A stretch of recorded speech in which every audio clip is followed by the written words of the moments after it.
தமிழ் உறவுகளுக்கு வணக்கம். நான் உங்கள் அன்பு தம்பி மகேஷ் ஸ்டாலின் பாரதி. நீங்க எல்லாரும் விக்ரமாதித்தன் வேதாள கதையை கேட்டிருப்பீங்க. உங்களுக்கு அந்த கதை தெரியும். நம்ம தமிழ்நாட்டில் ஒரு வேதாளம் இருக்கு. இந்த வேதாளம் ரொம்ப நாளா அதிமுக திமுக ரெண்டு மரத்தை பிடிச்சி விளையாண்டுக்கிட்டு இருக்கோம். அதில் போய் உக்காந்துரும்.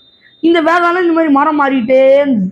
இந்த 2026 தேர்தலில் இந்த வேதாளம் மக்களுக்கெல்லாம் ஒரு ஆர்வத்தை ஊட்டுச்சு. இந்த வேதாளம் எந்த மரத்துல போய் உட்காரும்?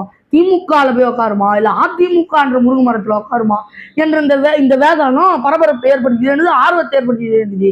கடைசியில இந்த வேதாளம் அடங்கி போய் அமைதியாக திமுகன்ற முருங்கை மரத்துல உட்காந்துக்கிச்சு. கிட்டத்தட்ட திமுக என்ற முருங்கை மரத்துல இந்த வேதாளம் செட்டில் ஆயிடுச்சு. என்னடா கடைசி வரைக்கும் கட்சியை சொல்ல மாட்டியா? வேதாளம் தான் சொல்லுவியா? ஆமாங்க, வேதாளம்னு சொல்லியாச்சு. இப்ப எந்த கட்சிங்கிறத சொல்ல போறோம்? வேற யாரும் இல்ல, தேமுதிக தான். இந்த தேமுதிகன்ற வேதாளம் திமுகன்ற முருங்கை மரத்துல உக்காந்துச்சு. அதை பத்தி தான் இந்த காணொலியில தெளிவா பார்க்க போறோம். வாங்க காணொலிக்குள்ள போ. சொல்ல போனோம் அப்படின்னா, இந்த தேமுதிகங்கிற இந்த கட்சி போன தடவை அதிமுகவோட கூட்டணி வச்சு தேர்தலை சந்திச்சாங்க. ஆனா என்ன அப்படின்னு தெரியல, இந்த முறை அதாவது திமுகவோட கூட்டணி சேர்ந்து இந்த 2026 சட்டமன்ற தேர்தல் கடத்தை சந்திக்கிறாங்க. அப்படி இருக்கக்கூடிய நிலையில இந்த செய்தியை கேள்விப்பட்டவுடன் பார்த்தோடனே மக்கள் என்ன சொல்றாங்க அப்படின்னா, இந்த தேமுதிக கட்சி கூட்டணிக்கு திமுக கூட்டணிக்கு போனது நோட்டா இல்ல சீட்டா, அதாவது என்ன நோட்டா இல்ல சீட்டா என்று மக்கள் தேமுதிகவை நோக்கியும் திமுகவை நோக்கியும் கேள்வி எழுப்பி கொண்டே இருக்கிறாங்க. இப்ப இதுதான் பரபரப்பா ஓடிட்டு இருக்க செய்தியும். அதே போல நீங்க பாத்தீங்க அப்படின்னா, திமுகவை எதிர்த்து தொடங்கப்பட்ட கட்சிகள் அப்படின்னா மதிமுக, தேமுதிக, மக்கள் நீதி மையம். நம்ம சொல்லணும் அப்படின்னா இந்த 3 கட்சியை சொல்லுவோம். இந்த கட்சியெல்லாம் திமுகவுக்கு எதிராக தொடங்கப்பட்டு திமுக கிட்டே சரண்டர் ஆனாங்க. அதாவது ஐயா வைகோ அவர்கள் பெருமளவில் எதிர்த்து வந்தாரு, விஜயகாந்த் அவர்களும் நல்லா வந்தாரு, ஐயா கமலஹாசன் அவர்களும் வந்தாங்க, நல்லாலாம் வரல வந்தாங்க. இவங்க 3 பேருமே எதிர்த்து பேசுறாங்க. கடைசியில பார்த்தா இவங்க கட்சியை கொண்டு போய் அடமானம் வச்சு அவங்க கிட்டே சரண்டர் ஆயிட்டாங்க. அதாவது நான் இப்ப சொன்னேன் இல்லையா, திமுக எதிர்த்த கட்சிகள் ஆதரித்த கட்சிகள் அப்படின்ட்டு. அந்த வரிசையில் நீங்க பார்க்கும்போது நிறைய கட்சிகள் இருக்கு. அப்ப முதல்ல திமுக இருக்கும்போது ஐயா கலைஞர் அவர்களை எதிர்த்து திமுகவை எதிர்த்து, அதாவது திமுக ஊழல் சக்தியா இருக்கு, அதை எதிர்த்து ஒரு நல்ல சக்தி தமிழ்நாட்டுக்குள்ள வரணும், அந்த சக்தி மக்களை ஆளணும் என்று ஐயா எம்ஜிஆர் அவர்களால் ஆரம்பிக்கப்பட்ட ஒரு மாபெரும் கட்சி தான் அதிமுக. இன்னைக்கு வரைக்கும் திமுக வலுவாக எதிர்த்து கொண்டிருக்கக்கூடிய ஒரு கட்சி அதிமுக. திமுக என்ன பண்ணாலும் அதுக்கு நேரடியா அந்த கட்சியில இருக்கக்கூடிய தலைமை யாராவது ஒருத்தவங்க பதில் சொல்லுவாங்க. பொதுச் செயலாளர் பதில் சொல்லி ஆவாங்க. அந்த அளவுக்கு ஸ்ட்ராங்கா எதிர்க்கக்கூடிய ஒரு கட்சி அப்படின்னா அதிமுக. தொடக்க காலத்துல இருந்து ஐயா எம்ஜிஆர் அவர்கள் எதிர்த்து கொண்டிருக்கிறாரு, அம்மையார் ஜெயலலிதா அவர்கள் எதிர்த்து இருந்தாங்க, ஆட்சியில இருந்தாங்க. ஐயா எடப்பாடி அவர்களும் எதிர்த்தாரு, ஐயா எடப்பாடி அவர்களும் ஆட்சியில இருந்தாங்க. இன்னைக்கு ஐயா எடப்பாடி அவர்கள் எதிர்கட்சி தலைவராக அதிமுகவுடைய பொதுச் செயலாளராக விலகிட்டு இருக்காங்க ஐயா எடப்பாடி பழனிசாமி அவர்கள். இன்னைக்கு வரைக்கும் திமுக எதிர்கட்சி யாருப்பா அப்படின்னா அதிமுக தான் மக்கள் சொல்லுவாங்க. திமுகவை எதிர்த்து நிற்கக்கூடிய ஒரு எதிர்கட்சியாக, மக்களால் அங்கீகரிக்கப்பட்ட ஒரு எதிர்கட்சியாக இந்த அதிமுக என்கிற கட்சி விளங்கிட்டு இருக்கு. அப்படிப்பட்ட ஒரு மாபெரும் கட்சி தான் இந்த அதிமுக. ஏன்னா எல்லா இடத்துலயும் திமுகவை எதிர்ப்பதுதான் அவங்களுடைய கொள்கை. ஒண்ணு இல்ல, அதிமுகவுடைய கொள்கையை சொல்லுங்கப்பா அப்படின்னா அவங்க சொல்றது என்ன, திமுகவை ஒழிக்கிறதும் அடிக்கிறது தான் எங்க கொள்கை அப்படின்னு தான் அதிமுக தொண்டர்கள்லாம் சொல்லுவாங்க. அம்மையார் ஜெயலலிதா அவர்களே திமுக தம்பியா இருந்தா கூட பழகாதே, திமுக நம்ம ஒழிச்சே ஆகணும் அப்படின்ற அளவுக்கு அம்மையார் ஜெயலலிதா அவர்கள் தீவிரமா செயல்பட்டாங்க. அதே போல இன்னைக்கு ஐயா விஜய் அவர்கள் கூட என்ன சொன்னாரு, நாங்க திமுக ஒழிக்க போறோம், திமுக ஆட்சி மொழியை ஒழிக்க போறோம் அப்படின்லாம் உடான்னு விட்டாரு. அப்புறம் நம்ம தேடி பார்த்தோம் அப்படின்னா சொல்றாரு கடைசியில ஐயா கலைஞர் அவர்கள் ரோல் மாடலா எடுத்துக்கிறேன் அப்படின்னாரு. கலைஞர் அவர்களை ரோல் மாடலா எடுத்துக்கிறேன் அப்படின்னா என்ன பொருள்? ஐயா கலைஞர் அவர்கள் திமுக தான் இருந்தாரு, என்ன பண்ணாரு, கலெக்ஷன், கரப்ஷன், கமிஷன் 3 சீடா முக்கியம் அப்படின்னாரு. இன்னைக்கு வரக்கூடிய ஐயா விஜய் அவர்களும் அதை ரோல் மாடலா எடுத்துக்கிறார். அப்ப அவருக்கும் முக்கியம் 3 சீடா. உண்மையிலே அவரும் பண்றாரு, மாற்று செயலாளர் போறதுக்கு காசு வாங்குறாரு, அதுல கமிஷன் கொடுக்குறாரு, அதன் மூலமா ஐயா விஜய் அவர்களும் கரப்ஷன் பண்றாரு அப்படின்னு தான் நம்ம வைக்கக்கூடிய குற்றச்சாட்டு. அதாவது இந்த கூட்டணி, அதாவது தேமுதிகவும் திமுகவும் இந்த கூட்டணி வைக்கக்கூடிய அந்த ஆனந்தமான தருணம் என்பது 2016 சட்டமன்ற தேர்தலே நடைபெற வேண்டியதுங்க. ஏதோ நடக்காம போயிருச்சுங்க. ஆனா அதை கூட ஐயா கலைஞர் அவர்கள் பழம் நழுவி பாலில் விழுந்தது அப்படின்னு சொன்னாரு அப்படின்னு அம்மையார் பிரேமலதா அவர்கள் அந்த தருணத்தை ரொம்ப ஆனந்தமாக வந்து பேட்டி அளிச்சிருக்கிறாங்க. அப்போ கூட கலைஞர் சொன்னாரு அந்த கூட்டணி அமையாம போயிருச்சு. ஆனா 2026ல அதாவது தோராயமாக 10 வருடம் கழித்து இந்த கூட்டணி அமைஞ்சிருக்குது. இது ரொம்ப மகிழ்ச்சியான கூட்டணி. நாங்க அதனை ரொம்ப ஜெயிக்க போற கூட்டணி. 200 தொகுதிக்கு மேல அமோகமா நாங்க ஜெயிப்போம். அதாவது என்ன அப்படின்னா நாங்க கூட்டணி எல்லாம் குழு வச்சு பேசிட்டு அண்ணன் அண்ணன் ஸ்டாலின் அவர்கள் நேரடியாக அறிவிப்பார், அண்ணன் சொல்லுவார் அப்படின்னு அம்மையார் பிரேமலதா அவர்கள் பேட்டி கொடுத்துக்கிறாங்க. பாருங்க 10 வருடமா இந்த படம் இப்படி இப்படி இப்படி இப்படின்னு விழுந்திருக்குங்க. பாருங்க பாருங்க 2016ல ஐயா கலைஞர் அவர்கள் அதாவது ஸ்டாலின் அவர்களுடைய அப்பா அவர்களால முடிக்க முடியாத இந்த கூட்டணியை 2026ல ஐயா ஸ்டாலின் அவர்கள் கலைஞர் அவர்களுடைய மகன் முடிச்சிருக்காரு அப்படின்னா அது எவ்வளோ பெரிய விஷயம். ஐயா ஸ்டாலின் அவர்கள் கிங் தானே. அதனாலதான் சொல்றாங்க ஸ்டாலின் இஸ் மோர் டேஞ்சர் தென் கருணாநிதி அப்படிங்கிறாங்க. சும்மா திட்டாங்க ஐயா ஸ்டாலின் ரொம்ப மோசமானது, அவர் ஒரு சாதனைவாதி, அவரு இந்த நெருப்புங்க நெருப்பு போல இருப்பாங்க அப்படின்னு ஐயா ஸ்டாலின் அவர்கள் அப்படிதான். நீங்களாம் தப்பா சொல்லாதீங்க. அதே போல அடுத்து நம்ம ஐயா வைகோ அவர்களுக்கு வந்தோம் அப்படின்னா இந்த அரசியல் வரலாறு நம்ம எடுத்து பார்த்தோம் அப்படின்னா ஐயா வைகோ அவர்கள் ஐயா கலைஞர் அவர்கள் குற்றச்சாட்டினார் என்னன்ட்டு.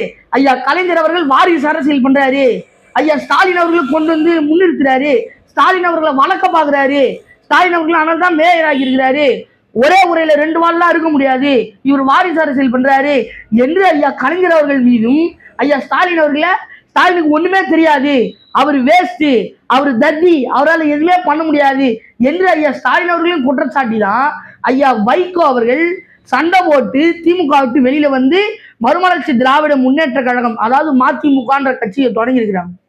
இன்னைக்கு அந்த கட்சி அதாவது யார் ஸ்டாலினை எதிர்த்து வெளியில வந்தாங்களோ ஐயா ஸ்டாலின் அவர்களை எதிர்த்து வெளியில வந்தாங்களோ அதே நபரு இன்னைக்கு ஐயா ஸ்டாலின் அவர்கள் கூட போய் இணைஞ்சி எந்த வாய் ஸ்டாலின் தத்தி என்று சொல்லுச்சோ அதே வாய் இன்னைக்கு ஸ்டாலின் அவர்களை போல முதலமைச்சரே இல்ல, அவருக்கு நிகரே இல்லை என்று ஸ்டாலின் காரு சர்வங்காரு அப்படின்னு வைகோ காரு ஸ்டாலின் காருல விழுந்து கும்பிட்டாரு. அதோடு முடிஞ்சிருச்சு. அந்த புண்ணியத்துலதான் இன்னைக்கு ஐயா வைகோனுடைய மகன் துரை வைகோவை ஐயா நேரு அவர்களும் ஐயா ஸ்டாலின் அவர்களும் சேர்ந்து ஒரு எம்பி பதவியில உட்கார வச்சிருக்கிறாங்க என்று மக்கள்லாம் பேசிக்கிறாங்க. சரி இப்படி கடந்து வருவோமே தேமுதிகவை எடுப்போமே அப்படின்னு பார்த்தா அதாவது பாருங்க அதாவது கருணாநிதி காரு ராஜதந்திரத்துல வல்லவரு, அவர் மிஞ்ச யாருமே இல்லை, எல்லாரையும் வீழ்த்திடுவாரு அப்படின்லாம் சொல்லுவாங்க. அவரே அந்த கருணாநிதி காரு அவர்களால் வீழ்த்த முடியாத ஒரு நபர் தான் இந்த விஜயகாந்த் காரு. அப்ப அந்த விஜயகாந்த் காரு எவ்வளவு தில்லான காரு, எவ்வளவு ஸ்ட்ரென்த்தான ஒரு ஸ்ட்ராங்கான மனுஷன் அப்படிங்கிறத நம்ம புரிஞ்சுக்கணும் இந்த நேரத்துல. அப்படிப்பட்ட ஒரு மனுஷனை எதிர்பார்த்தாரு இந்த கருணாநிதி காரு. அதனாலதான் சொன்னாரு பழம் நழுவி பாலில் விழுந்தது என்று கருணாநிதி காரு விஜயகாந்த் காரை எதிர்பார்த்தாரு. ஆனா நடக்கல. அப்படிப்பட்ட கருணாநிதியாராலே முடிச்சு வைக்க முடியாத ஒரு நபர் தான் இந்த விஜயகாந்த் காரு. அப்ப அவர் எவ்வளவு ஸ்ட்ராங்கான நபர் அப்படிங்கிறத நீங்க புரிஞ்சுங்க. மறுபடியும் அதான் சொல்லுங்க.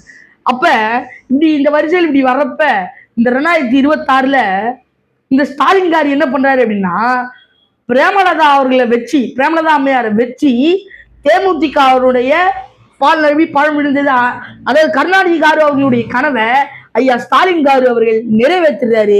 யாரை வச்சு? அம்மையார் பிரேமலதா அவர்களை வச்சு.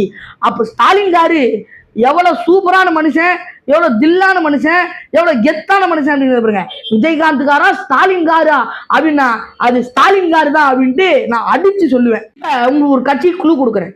நாங்க இப்படியும் போக மாட்டோம் அப்படியும் போக மாட்டோம். நாங்க எங்க போனாலும் அப்படி நடுவுல தான் போவோம். நாரியே வருதுனா கூட நாங்க நடுவு கோட்டில தான் போவோம் அப்படின்னு ஒரு கட்சி இருக்கு.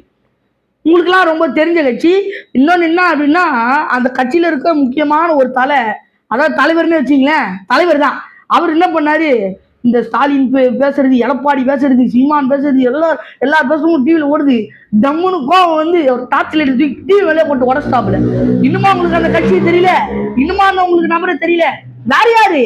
நாங்க இப்படி நகர மாட்டோம் அப்படி நகர மாட்டோம் சென்ட்ரலிசம் என்று பேசக்கூடிய மக்கள் நீதி மையம் அந்த கட்சியினுடைய தலைவர் ஐயா திரு கமலஹாசன் அவர்கள் தான். அதாவது மக்கள்லாம் பேசக்கூடிய செய்தி என்ன அப்படின்னா உங்களுக்கு எல்லாம் தெரியும். ஒரு எம்பி ஒருத்தர் உருவாகிறதுக்கு 35 எம்எல்ஏ சேர்ந்து ஓட்டு போடணும் அப்படின்னு மக்கள் என்ன பேசிக்கிறாங்க. பத்திரிகையில் வந்த செய்தி என்ன அப்படின்னா ஒரு எம்எல்ஏ ஓட்டு போட வைக்கிறதுக்கு 100 கோடி ரூபாய் செலவு பண்ணணும், என்கிறது செய்தி அப்படின்னு மக்கள்லாம் பேசுறாங்க. அப்படி இருக்கும்போது 35 எம்எல்ஏ ஓட்டு போடணும் அப்படின்னா சுமாரா 100 × 35 போட்டோம் அப்படின்னா சுமாராக 3500 கோடி ரூபாய் வருது. 3500 கோடி ரூபாயை தான் கொடுத்து ஐயா திரு கமலஹாசன் அவர்கள் எம்பி ஆகியிருக்கிறாரு என்று மக்கள்லாம் பேசிக்கிறாங்க. நம்ம என்ன சொல்றோம்? அவர் தகுதிக்கோ திறமைக்கோ அந்த பரிசு அந்த எம்பி பதவி கொடுக்கல.